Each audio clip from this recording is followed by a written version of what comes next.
Welcome to Ride On. I'm here with Scott Colosimo, the founder and CEO of Land Energy.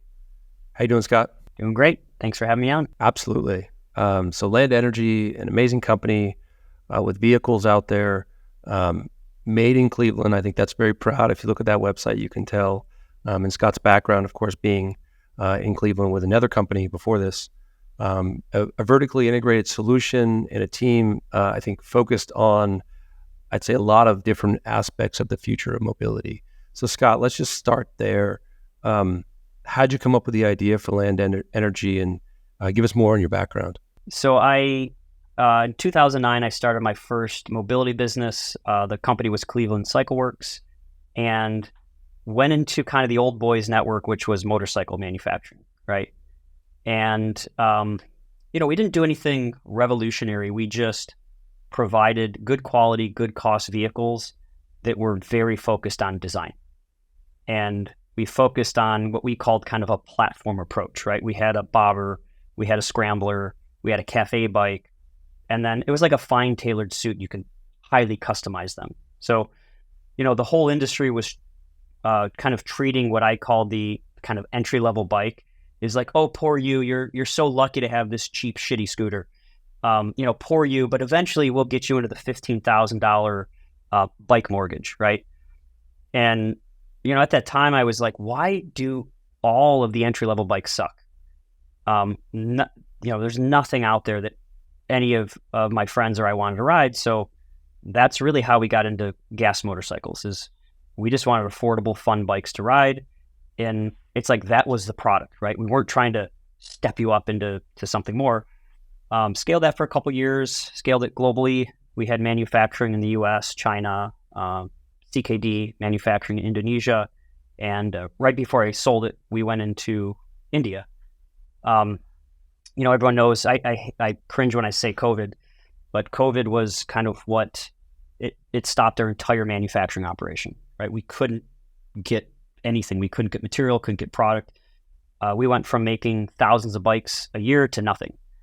And since I'm a designer and big into R&D, we were sitting right on the other side of this wall as a design and engineering team, kind of lamenting, like, what the hell are we going to do? And we have been building electric bikes, following the market for the first electric bike I made was like 2010, right? Like as a prototype. And the market just wasn't ready yet. And, I was looking to get out of China because we had a lot of manufacturing in China. And everything just kind of aligned, right? So we started doing electric bikes under Cleveland CycleWorks brand. And I quickly realized that it was like, talking about going to Mars, like, oh, we're on the spaceship, and then all of a sudden we're farming. Like, they're so different going from gas to electric. So we tried to gently go into electric, and it just didn't work. So we ended up winding down the gas motorcycle business, scaling up the electric. And then our approach was very much like, we don't know anything about this, let's use them. And being designers and being super focused on, like, not doing like a one for one, because to be perfectly honest, I don't think, if you're trying to sell people on like this idea that an electric motorcycle, if you just make gas electric, it's better, I don't think it is at this point. Especially when you look at the US market, right? 650,000 cruiser bikes, kind of where the top level is. The megajoule of energy in gas is just so much better on the top end. So we just looked at usability, and we are motorcycle people, right? We care about the product it's considered. We care about how you use it, how you charge it, what's done with the energy, how it's manufactured. And there's a lot of things going on in the industry that I did, and I don't agree with. And I'm like, all right, we got to fix it. And that's really how Land came about, was like, when you throw a bunch of engineers and designers in a room together, when you can't make anything except for with, what material you have with your own hands, and we were able to tinker kind of for almost a whole year, just with batteries and building motors and drive systems, and just kind of going through the whole usability. So, and then, it was like, nobody wanted to be around anyone. So then we went camping, we went out and used the products, right? So like it's better to be lucky, I think, than smart. We were lucky enough to fall into it and be exposed to like what was really good and what was really bad, and then at least have with electrification, right? And at least have the wherewithal to say, hey, let's not drink the Kool-Aid, like let's do better. So the impetus of the company wasn't a smooth transition, but when we decided to kind of break away from gas, that's when things really got interesting for us. Okay. And so it's interesting you mentioned, you can't, a motorcycle today, even today, in October 2023, cannot beat an electric motorcycle cannot beat a gas motorcycle on the top end. It just doesn't make sense. And of course that's important to a lot of motorcycle owners. You've also, your background sounds like you've done manufacturing in Cleveland, in Indonesia, in India, in China. It appears with Land Energy, you're just doing manufacturing in Cleveland, if I understand that correctly. So it seems like you're a little bit ahead on this trend of reshoring that we're seeing throughout the industry. But is that the case? Are you only doing manufacturing now in Cleveland? Right now, yeah. And again, that wasn't planned. When our entire supply chain collapsed, trying to recreate that again in China was untenable, right? There's this, whether the audience knows it or not, there is a definite Cold War starting between the U.S. and China. So we weren't reading the tea leaves. We were just listening to what people were telling us that like, hey, you might want to, look in a different direction. And it just kind of happened organically. And we did want to do a lot of it in the U.S. But what really happened is we went to the established players, right? I'm not going to use actual suppliers' names, but we went to supplier A, supplier B, supplier C, supplier D, and we found out that they knew nothing more than we knew. They were just trying to figure it out, right? They had no idea what they were going to do with electrification. Most of them could barely make a battery for us, right? Like, so this vertical stack, this, owning the IP, having to create all of this stuff, it was just pure necessity, right? We didn't want to rework a motor, but the axial flux that we found, none of them worked, right? We didn't want to have to do our own coding and write our own tech stack. It's just nobody had the tools or had the things that we needed to do this. So vertically integrating it made sense. And then, at some point we're like, we don't want to train all of these suppliers how to do what we've just learned for the last 18 months. So that IP we kept in-house. So that's kind of how it all happened. Generally intellectual property is, it's protected in the US. So like a lot of our US suppliers also aren't just trying to steal our IP, which is great. We have contracts that are enforceable and, people that are generally understand the automotive kind of secrecy. And then like, look at where we are. We're in Cleveland, Ohio, which has massive, massive roots for automotive manufacturing. And it's all retooling right now. Right. Okay. So, again, as someone, you have a lot of experience doing both. Clearly there's a lot of entrepreneurs, people out there that are now just starting to have to make this decision. You've called it a Cold War. I think that's a, pretty apt description of what a lot of people are now saying about our relations and just, what the future might look like. So, what are some of the advantages you've mentioned, like IP theft and just the type of talent you might have in the US around software and other parts of the tech stack. What are the biggest things you miss about the old world and the way you can work in the old world? Well, yeah, and I should at least explain my history. So in 2009, coming out of the recession of 2008, we tried to start Cleveland CycleWorks 100% in the US.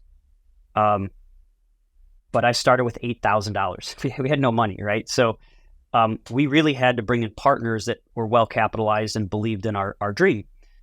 And, back then I looked very young and I was telling people I was doing this big thing. And I think it was more, there just wasn't the capital to do it, right? And I just almost 8 months of trying to do it here and get nowhere. I had to either pivot or my dream of starting a motorcycle company was going to die, right? And I had contacts all around the world from my previous experience in the automotive industry and working for consumer goods products. I just started calling people and linked up with actually my first employee who is still with us, Wuja, Neil, in China. And he said, hop on a plane, come over here. Let's go visit some factories.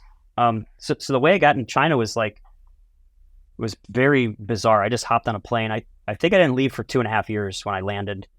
And the difference was I was sitting across the table from people my age, right? I was sitting across the table from owners of factories in their 30s that had a lot of manufacturing might, but not a lot of ideas, right? They had plenty of money for manufacturing, but they had nobody funneling them with, hey, this is the kind of thing you need to make. So it was actually there was a need, right? The two parties needed each other. And during that time, China was just booming. I mean, we were working 7 days a week, midnight, 2 a.m. regularly. And I almost felt like I captured a little bit of what the Industrial Revolution was like in the US, but at a much grander scale, because we would sketch shit on paper. We'd be like, okay, well, this isn't quite right. Like this piece we just stamped out isn't quite right. We just need to see if this will work. And then Neil would be like, hey, there's a CNC shop literally across the street from the factory. Let me go knock on the door and see if they can make these things. And there's a laser cutter here. And we were working 24 hours a day. It just never stopped, right? And, my experience at that time was like a lot of young folks who were working with a ton of energy, and manufacturing in China was celebrated, where everyone here was divesting, right? It was just send it to China. That's what China does. Like nobody cared about it here. So in a real sense, I feel like I was like that 2009 through like 2013 was really special in China. Like I don't think it's ever going to happen again. The speed of which things were moving was just so quick. And what people don't know is already like 2013, China was going heavy into two-wheel electric.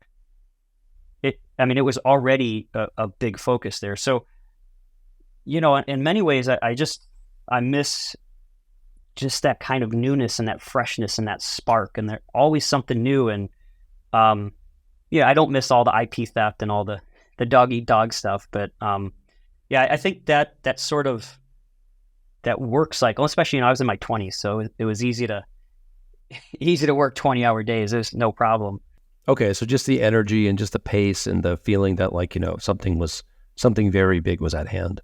Always something which new. Again, so big. Yeah. If you look at the U.S. investment now in manufacturing, this reinvestment, that's a more recent phenomenon though. The money does seem there now. Maybe not the energy and the pace that you had, but you do seem to be on the front end of another big trend here in the U.S., which is our recommitment, it seems, to manufacturing. Let's get into your vehicles. I think this is what so many people on the pod are going to know you for and are excited to ride if they haven't already. Your district scrambler and and the district, like as much as I think you're a pioneer and you're ahead of the curve with your vertical integration in manufacturing here in the U.S. I think you're also on top of another big trend that we consistently see, which is exactly what are your vehicles and this concept of modes and the different trips your vehicles can take as needed based on the infrastructure around them. Just let the audience know what these things do and how they do it. I think it's fascinating. Sure. So the district, which we look at as a platform, right? Kind of taking that lean manufacturing approach. It's a platform. It can be a scrambler. It can be a street bike. It could be a bicycle. And the technology enables it to be different things. So like the best way to put it is it's not a bicycle. It's not really a motorcycle, but it can be a bicycle and it can be a moped and it can be a commuter and it can be a performance motorcycle. It can be all of these things in a single platform, right? So in the software, letting the software define the vehicle really allows us to do some really interesting things. So, and that's the one thing we noticed is, and I think this is a really unique, I didn't realize how unique it was before, but we've been we've been told it's unique. So I see it now. Since we're so focused on usability, we had to design a vehicle. So we did an event today. So Forbes was here, and of the 30 people that showed up, 2 had been on a motorcycle. No one else had ever ridden a motorcycle. So I can't put those people on a 50 mile per hour motorcycle. That'd be insane, right? But what we can do is lock it down into ride mode 1, which is 750 watts and 22 miles per hour.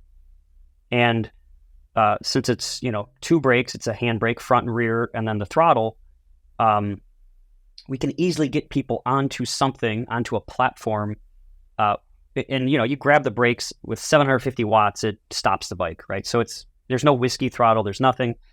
We wrote the algorithm so it's super soft. And then a few people were like, hey, I'd like to experience ride mode 2. Can I flip it up into moped mode? And we allowed that. So any of these were people who ride bicycles. What's the speed limit on moped? 32 miles per hour. And here's what's cool about a software-defined vehicle and a connected vehicle. We don't currently do this because the U.S. consumer is very against us limiting anything they do. But what we can do is, since the vehicles are connected, we could limit moped mode per state. So if it caches it in the middle of Iowa, you can set moped mode for those laws, right? We don't have to define it here. It can be defined based on where it's at. So the state of Ohio, it has to be under 1 horsepower, and 32 miles per hour is the limit for a moped. And if you have a driver's license in the state of Ohio, you can ride a moped if you're 16 and up. We allowed people to get into moped mode that were clearly comfortable. And now what we've done is we've started their journey into this drug that most of us know, which is like 2-wheel mobility, right?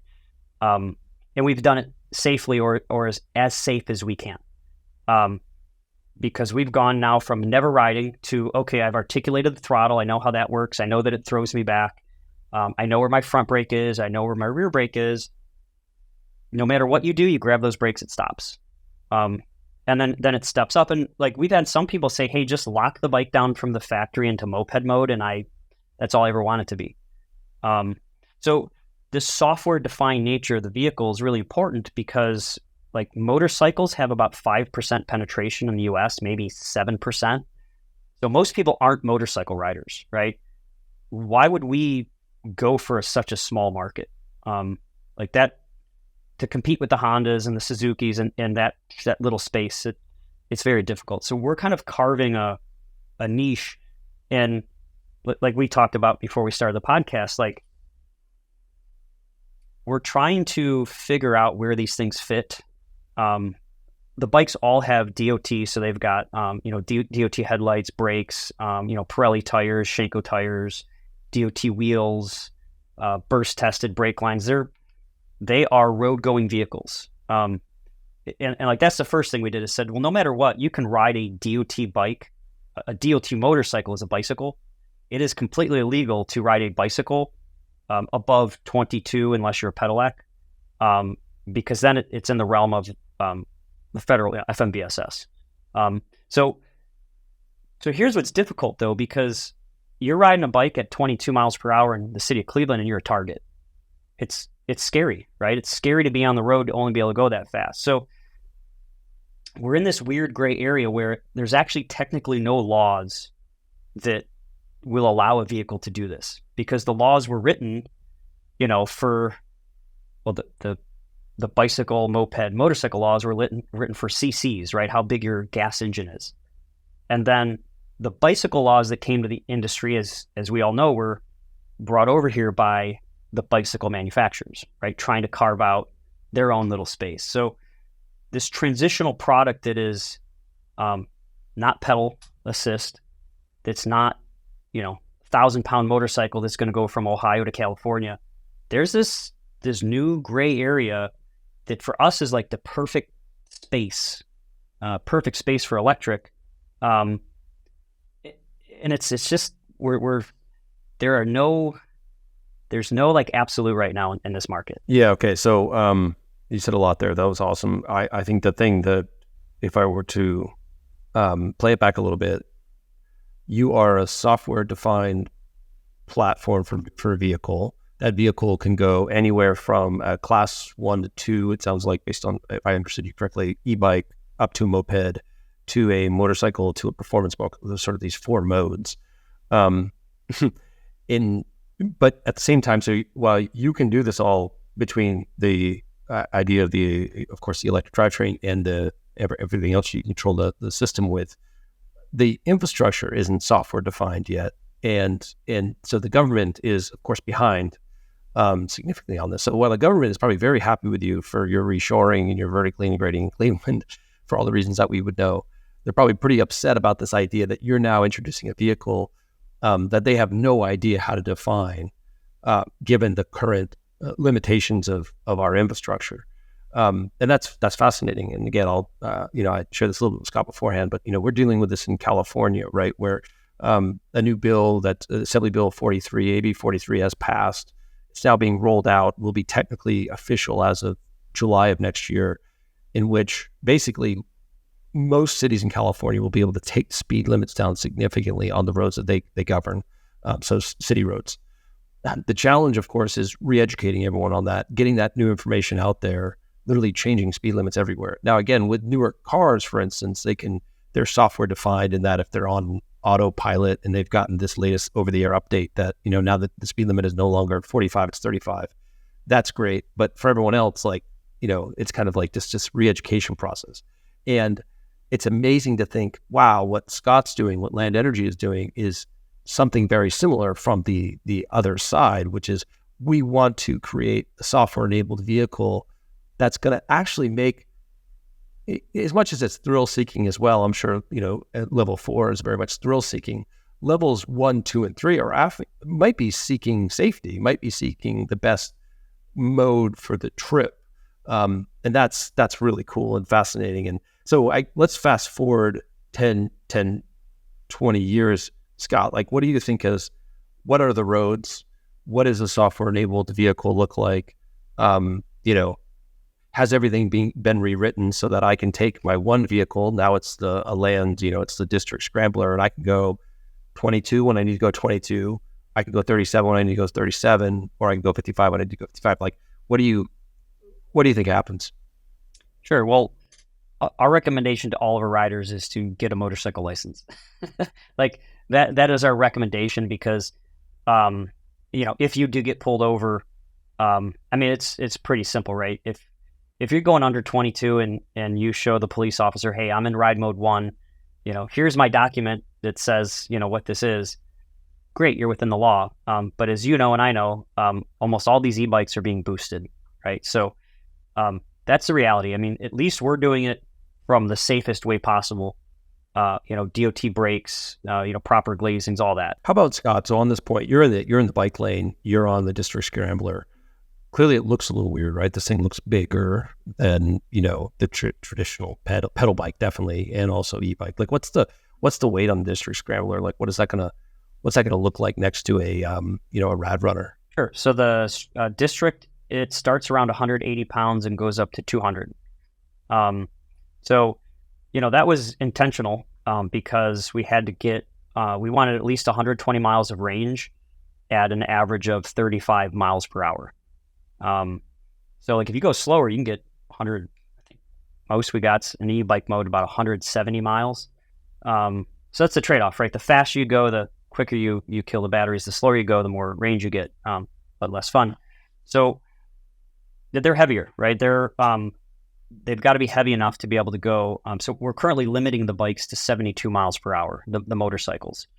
So that's the kind of breadth. The rake in the trail, the way the suspension's set up, the physical weight, all of that has to be considered. So it's good at low speeds. It's better at medium speeds. It's not great above 100 miles per hour, right? But if you look at the motorcycle space, like a 250cc motorcycle would be about 350 pounds. So we're about 150 pounds lighter than a motorcycle, and say 100 pounds to 120 pounds heavier than kind of a touring e-bike, right? So yeah, and this is just our first entry into the space. So we've got other entries that we're coming out with that are much more clearly defined. So the product will be have much less kind of breadth. But like, to answer your question, the cities aren't really prepared for what's happening, which is a lot more e-mobility, whether it's one wheels or it's electric skateboards or it's mono wheels. I mean, you saw the chaos that happened when shared mobility was just dumped down the streets of the world. Like, I think the world's still recovering from that. And is that an issue with the shared mobility, or is it more of an issue that like the cities just aren't set up for this? So we've seen the consumer, the human being wants something other than just traveling around in a car. So if we don't rethink cities, like, right now it's sidewalk, bike lane, cars. Like, that might not be the best way to reconfigure, right? There might be a different way to do it, but these are like decade-long changes, right? This is rethinking the way cities are built. So we're not going to solve that today on this podcast, but what we're saying is that. But maybe we are, Scott, just because, again, I ultimately, I don't think it's the city planners that solve this. I think it's the entrepreneurs that build things that consumers want, that then everything else is shaped around that, right? So if you were to bet, in like what you're building as an example, like let's say in 10, 15 years, do you think the idea is just your vehicle is smart enough and it's communicating with whatever road it's on, that basically the vehicle is going to go the amount that road is going to allow them? So the bike lane is governed to 28, the share road lane is governed to 45, and then there's open roads, freeways, highways. Like, do you think it'll be like that, or do you think it's going to be on the onus of the consumer and police enforcement to basically say, oh, well, you're on, I caught you in the bike lane in mode 3 or mode 2. Yeah. Like, I'm just curious because my thought is, as much as the planners want to believe they control this, I think it's the consumer, and I think it's the people that make amazing things. So what happens in the perfect world for you? Okay, so I have two hats here. I have my American hat and I have my European hat. So having lived in Germany, right, das ist verboten. The European Union is very much, I would say, whether I want it or not, they're probably going to regulate some sort of digital nanny device. I would say that's almost a foregone conclusion, that there will be some sort of digital nanny that will enforce. So, having been in the industry so long, I know enough people that they're already forecasting to me that, hey, this is going to happen. And that's very much the European sort of like, well, it's good. The common good is more important than my will, right? That's the European kind of sentiment. It might not work in Italy, might not work in France, but it's definitely going to happen in Germany. And the UK is definitely going to try to probably enforce something like that. Now, take my European hat off, put my American hat off, and like, F you. Like, you're not going to tell me what to do. So I would say, and actually a bicycle company did that. They tried to enforce speed limits, and almost the internet went on fire overnight. I'm not going to say the brand's name, but if anyone remembers the enforced speed limits that the over-the-air update for one of our friends here in the US tried to do, it didn't work, right? There was a complete backlash. So I think we have to be careful. I'm a firm believer in Scott, may I ask you, so other hats, because I know you've lived all around the world too. How about India? How about China, where again, like, there's so much more production happening there. There's so many more people on them that they could also be setting trends. I'm just curious what you think. Like, what do you think happens in India, in China, in Indonesia, other places you've lived where, of course, you're going to see a proliferation of these types of vehicles? Well, I mean, you go to Manila and 90% of the vehicles on the road are motorcycles, right? We call them big wheel scooters. They're automatic scooters on 125. I don't think it's going to be that stark of a change in other countries because you're already there. And the reality is, like, the commodity commodity commuter, 2 kilowatt battery, um, you know, 6 to 11 kilowatt hours, like that's already more than what those things do, right? So I don't think it's going to be as stark to go from gas to electric or nothing, because like the U.S. is very much, it's a car. You're in a car, right? If you're in the Midwest or if you're on the East Coast, you're in a car. Like that's how you get around. In Germany, I got around in a car and a motorcycle. Indonesia, I only got around on a motorcycle, right? India, we did cars and motorcycles, but most of the time we were on motorcycles. And since it's already there, I don't think it's going to be that big of a deal. And actually, already in China, a lot of e-mobility are just really slow-moving vehicles. And yeah, I guess that's what I'm asking, Scott. So you think like, if you in this future, you're a big part of this. You're building a software-enabled vehicle that's like, again, this is what all vehicles will be in time, a platform that can move between modes. Like, do you really think India, China, Indonesia, these places do they accept like what is it, 1.3 million deaths from mobility globally, 440,000 here in the U.S. So these other countries have massive issues where, of course, people are on these vehicles, but there's a huge toll to be paid for society on deaths and injuries and other things. If now you're offering them a solution to say, hey, we can make sure that this two-wheeler is going this speed on this road versus that road, you don't think they're gonna take that up and make that shift, or you think they'll accept the current status of mobility safety? Well, I mean, yeah, I think it's going to take longer in Southeast Asia. Let's just put it that way. Like, maybe some countries will adopt it quicker. India, to get anything moving in India is very difficult, right? There's just so many people and so many opinions, and it is it is a democracy, so you can't just kind of, rule by law. I think we're going to see different countries moving in different directions. I mean, in a large way, the biggest market right now is China for small mobility, and it's been a fairly smooth transition. And I think that's mostly because people are just looking at these things as like slow general mobility.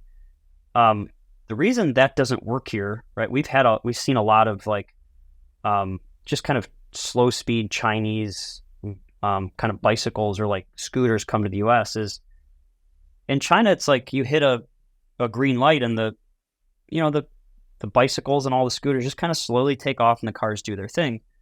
In the U.S., it's a freaking race. Like you want to get out in front of traffic because like you want to get out of the way of the cars, right? So it's a totally different way of riding, totally different market. Since this is more of a leisure market, right? There's a lot more hoonage, right? There's a lot more, I'm doing this for fun and, I'm breaking the law. So I don't think there's going to be a global, there's not going to be a global way that this works. Like even in Indonesia, like street racing is huge. Like that's a big thing. Like hopping up the little 125 scooters, that's a culture. There's a culture of kind of, cowboys and Indians, right? Like there's outlaw culture here in the U.S., which I very much see, very, very much see. And even like some of the hypocrisy is funny. Like, like the mountain bikers fought so hard to get mountain bike trails all around the U.S. And now that everything's moved to U.S., now they're moved to electric. Now they're trying to keep the electric bikes off the mountain bike trails, right? It's like, well, these are for us. And it's like, but this is also us. But now there's like an identity crisis, right? But like, well, what's a mountain bike now? And like, well, are e-bikes mountain bikes? And like, what are the different classes? And like there's this weird thing. So, and I guess my thought there is, sorry, just on that thought, Scott, my thought is where regulation comes in a negative way, I believe, is when people can fight against it and fight it on the basis of safety by saying, the mountain bike saying, hey, get these things off the trail because they're unsafe.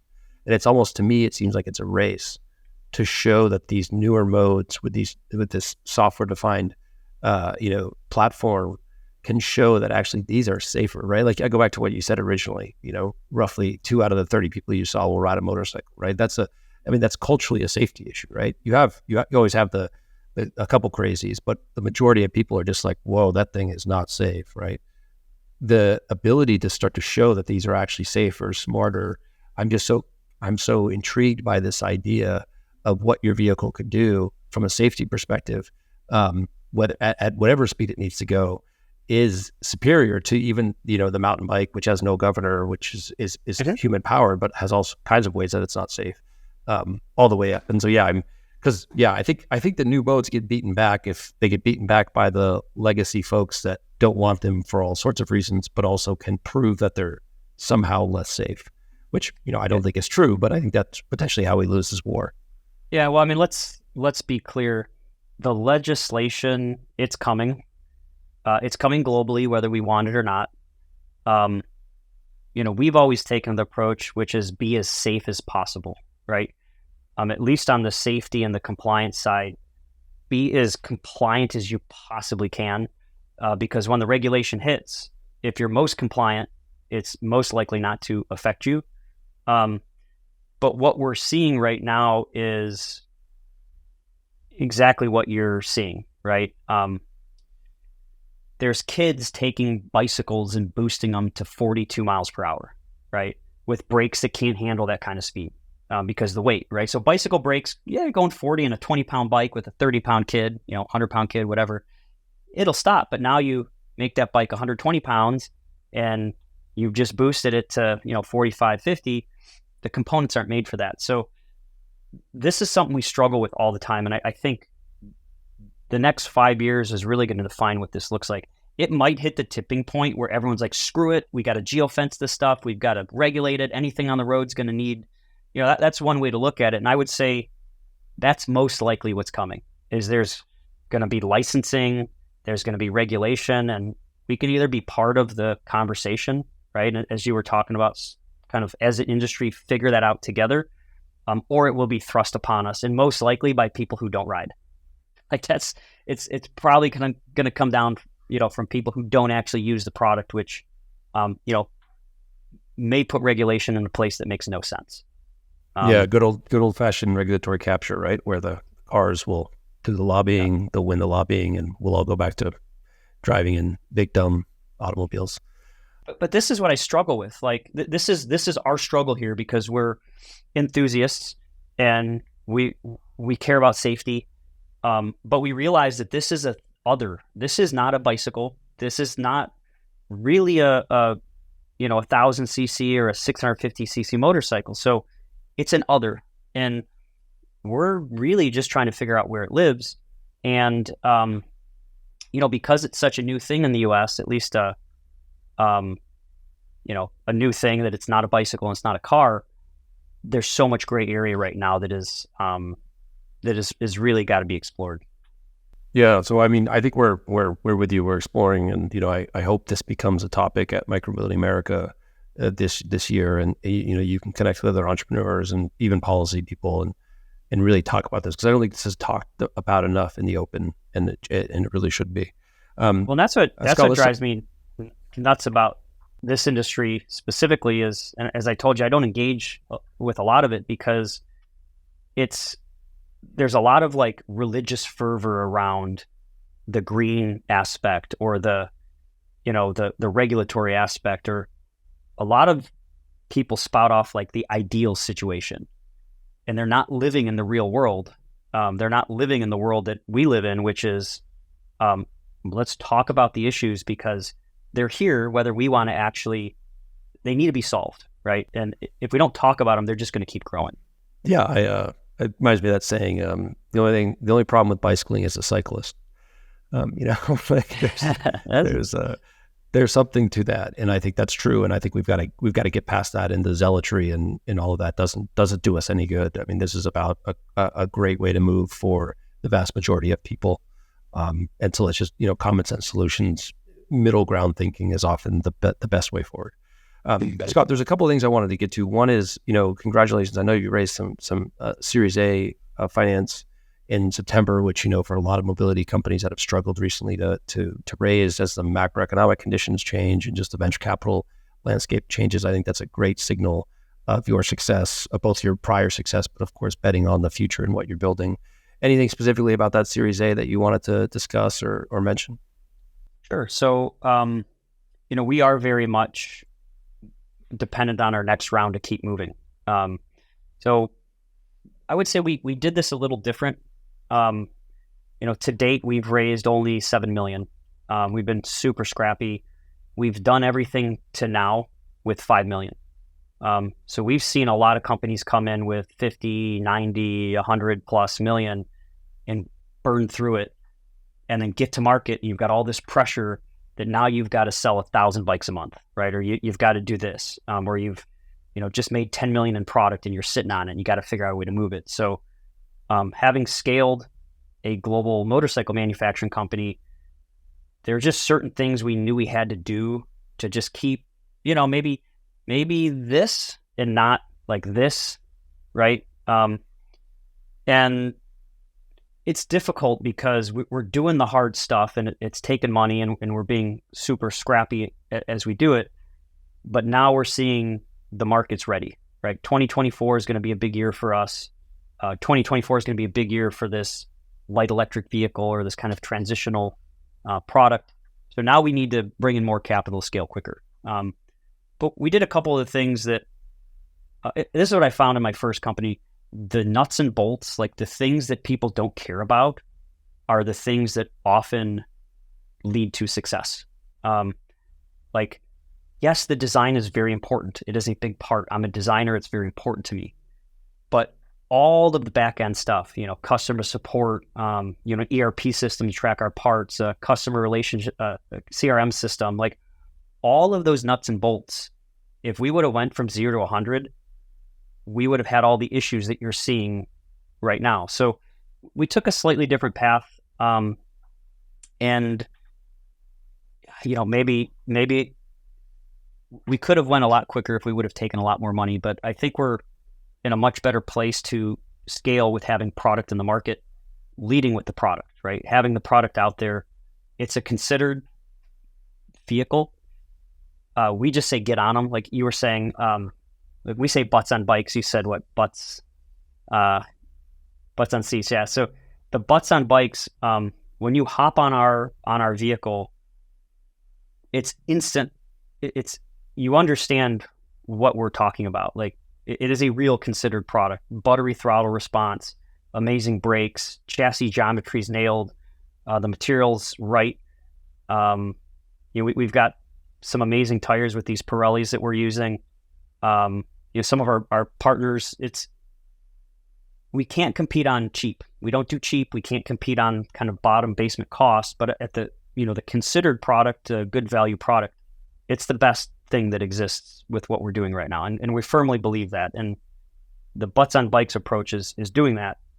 So we're just entering our Series B right now. And basically the focus is getting the second bike into mass production, expanding our battery platform. So putting our connectivity module in the battery, having our IoT battery, that's a big focus. And then we do have LOIs, or we've got, industry speak. I'm assuming it's mostly industry people listening, so we can, but now we've got other manufacturers looking to use our batteries in their products. And that's how we see the scale going, which is, the bike's really the Trojan horse. It's a very considered, amazing Trojan horse, but that's really what scales our energy platform. And it's something we don't really talk about publicly, because, like you could tell people you're going to Mars, but until you show them the spaceship, it's like, are you really going to do that? So we've got our spaceship now, and now we're teasing out kind of the bigger vision. Okay, well, I think you see it in your name, Land Energy. I think you see it in your previous work, Scott. And clearly we need a whole other pod to talk about the IoT battery solution and how you see scaling that out. But very excited to think about this idea of a connected battery ecosystem. That from a company built and born in Cleveland, and what that might mean for other people, of course, that want to work with you on your connected battery ecosystem. So Scott, to round out here, we're going to have you at Micromobility America in a couple of days. Hopefully we're going to have Scott on stage with some announcements. And I think that's really excited for everyone. For people that want to check it out, want to try your bikes, anyone coming to Micromobility America will be able to try your bikes, of course, there. But how about for just anyone that is not able to make the event? Where should they go, and what should they do when they find you? Sure. So easiest way to find us is just go to land.bike. So land.bike. That's our main website. We are just moving from strictly direct to consumer, and now we have some dealerships. So the next phase of this was having enough bikes, getting through all of our pre-sales to actually support the dealers.